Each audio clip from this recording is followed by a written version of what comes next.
ഗുണപ്രദമാകുന്ന യോഗ്യമായും എല്ലാ അർത്ഥത്തിലും സ്ഥാപിക്കപ്പെടാൻ പറ്റുന്ന ഒരു കാര്യം പറയുകയാണെങ്കിൽ, ഇങ്ങോട്ട് ആവശ്യപ്പെട്ടതും അങ്ങോട്ട് വാഗ്ദാനം ചെയ്തതുമല്ലാത്ത പുതിയ ഡെവലപ്മെൻറ്റ്സ് ഈ ഒരു അവരോഹണത്തിലൂടെ വന്നിട്ടുണ്ട്.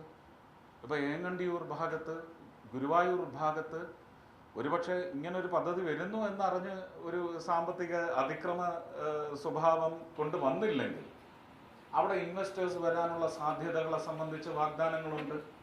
അങ്ങനെ ഉദ്ദേശിക്കുന്ന ഒരു പ്രക്രിയയ്ക്ക് ഒരു നാന്ദി കുറിക്കുന്ന തരത്തിൽ ഒരു പൈലറ്റ് പ്രോജക്റ്റ് ഫോർ ഇന്ത്യ എന്ന് പറഞ്ഞ് സ്ഥാപിക്കാൻ കൂടുതൽ അതിനെക്കുറിച്ച് ഞാൻ വെളിവാക്കുന്നില്ല. പിന്നെ ഇത് നാളെ തന്നെ ചില ആൾക്കാർ ചോദിക്കും, എവിടെ വന്നില്ലല്ലോ, നാളെ ചോദിക്കാനൊക്കത്തില്ലല്ലോ അല്ലേ? അപ്പോൾ അത് വരും എന്ന് തന്നെയാണ് എൻ്റെ നിശ്ചയം. പക്ഷെ അതിൻ്റെ ഒരു കാലാവസ്ഥ ഒരുക്കേണ്ടത് ഒരു friendly approach to a person who invest money on a land which is not his home എന്ന് പറയുന്ന ഒരു സംവിധാനം അതിനകത്തുണ്ട്. അപ്പോൾ എനിക്കും ഇതിൻ്റെ ഗുണമുണ്ടാവണം, അല്ലെങ്കിൽ ഈ ഭൂമി കൊണ്ട് എനിക്കൊരു ഗുണവും ഭൂമി മലയാളം നിലനിൽക്കുവോളം കാലമുണ്ടാവില്ല എന്ന് പറയുന്ന അവസ്ഥയിലുള്ള നിയമങ്ങൾ, CRZ 3, ഇതെല്ലാം കണക്കിലെടുത്ത് എന്താണ് നമുക്ക് സാധ്യമാകുന്നത്? കണ്ടൽ വനം തൊട്ടുകൂടാ. കണ്ടൽ വനം ഒരു വശത്തുണ്ടായിപ്പോയി, മറുവശത്ത് കായൽ. അവിടെ നിർമ്മിതികൾക്ക് ഒരു കാരണവശാലും സാധ്യതയില്ല എന്ന് പറയുന്ന ഒരു 27 ഏക്കർ ഭൂമി കൊച്ചിയിലുണ്ടെങ്കിൽ അവിടെയും ഈ സംവിധാനം വരാൻ എൻ്റെ വകുപ്പിന് ചെയ്യാവുന്ന കാര്യമാണ്. കോർഡിനേറ്റ് ചെയ്യാം, പദ്ധതി രൂപകൽപ്പന ചെയ്യാം. അതിൻ്റെ സ്റ്റേക്ക് ഹോൾഡേഴ്സ് ആ ഒരു സ്ട്രിങ്ങിൽ പെടുന്ന, ഇപ്പോൾ അത് ഒരു തീപ്പെട്ടി കമ്പനി ബിസിനസ് ആണെങ്കിൽ ആ തീപ്പെട്ടി കമ്പനി ബിസിനസ്സിൽ ഏർപ്പെട്ടിരിക്കുന്ന വലിയ ഒരു കൺസോർഷ്യത്തെ ഇൻവൈറ്റ് ചെയ്ത് അവർക്ക് എത്രമാത്രം ഏരിയ സ്റ്റേക്ക് ഹോൾഡിങ്, തീപ്പെട്ടി കമ്പനി അല്ല കേട്ടോ വരുന്നത്, ഞാനത് എക്സ്പോസ് ചെയ്യുന്നില്ല എന്നേ ഉള്ളൂ. കാരണം അതിൻ്റെ ഒരു വെർച്വൽ എലിഗൻസ് എന്ന് പറയുന്നത് ഒരു ഹൈപ്പിലേക്ക് പോകാൻ പാടില്ല. റിയൽ എന്ന് പറയുന്നതിലേക്ക് പോകണമെങ്കിൽ അതിനകത്ത് feasibility manoeuvrings are very important. So we should let the land and the offer, let them stay with the same level-headedness, mindset and mental structure, so that people will come with money to invest in the hope that they'll be able to double that money. Triple that money will be out of question because there is no possibility. അപ്പോൾ ഇങ്ങനെയുള്ള ഒരു സംവിധാനം വരും. ഈ പറയുന്ന ഞാൻ കണ്ട election പ്രചരണ സമയത്ത് ഈ ഭൂമി കൊണ്ട് എങ്ങനെയാണ് അവർ ഇതിൻ്റെ വാർഷിക ചുങ്കമടയ്ക്കുന്നത്?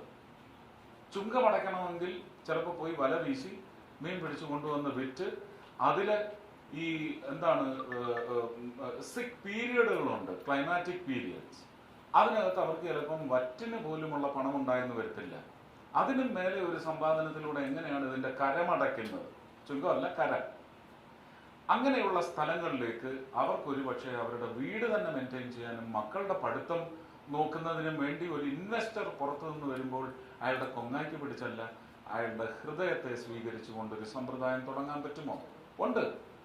അപ്പോൾ പീപ്പിൾസ് പാർട്ടിസിപ്പേഷൻ എന്ന് പറയുന്നത് വളരെ വളരെ പ്രധാനമാണ്.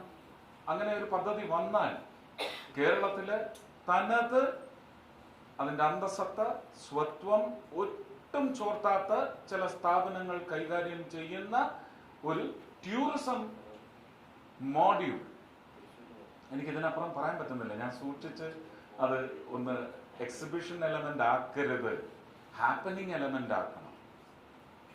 ഇപ്പം ഞാനത് തുറന്നു പറഞ്ഞാൽ അതിൻ്റെ ഹാപ്പനിങ് വിൽ ബിക്കം. ടൂറിസത്തിന്റെ കാര്യം പറയുമ്പോൾ അടിസ്ഥാന സൗകര്യ വികസനത്തിന്റെ കാര്യത്തിൽ സംസ്ഥാന സർക്കാർ ഉണ്ടായ വലിയ വീഴ്ചകൾ തിരുത്തപ്പെടേണ്ട ചിലതുണ്ട്. പ്രത്യേകിച്ച് കേച്ചേരി കുന്നംകുളം റോഡടക്കമുള്ള പ്രതിസന്ധികൾ ജനങ്ങൾ അനുഭവിച്ചുകൊണ്ടേയിരിക്കുകയാണ്. കേച്ചേരി കുന്നംകുളം റോഡ് മാത്രമല്ല, അത് എനിക്ക് തോന്നുന്നു നടുവിലാൽ വരെയും എത്തേണ്ട പദ്ധതിയാണെന്നാണ് ഞാൻ മനസ്സിലാക്കുന്നത്. പക്ഷെ നടുവിലാൽ വരെ കൊണ്ടുവരുന്നതിനുള്ള ഒരു ആവശ്യകത ഇത് ഏത് പേരിലാണോ ഏത് ഉദ്ദേശത്തോടെയാണോ ഇൻസ്റ്റിറ്റ്യൂട്ട് ചെയ്തത് അന്വേഷിച്ചാൽ അറിയാം.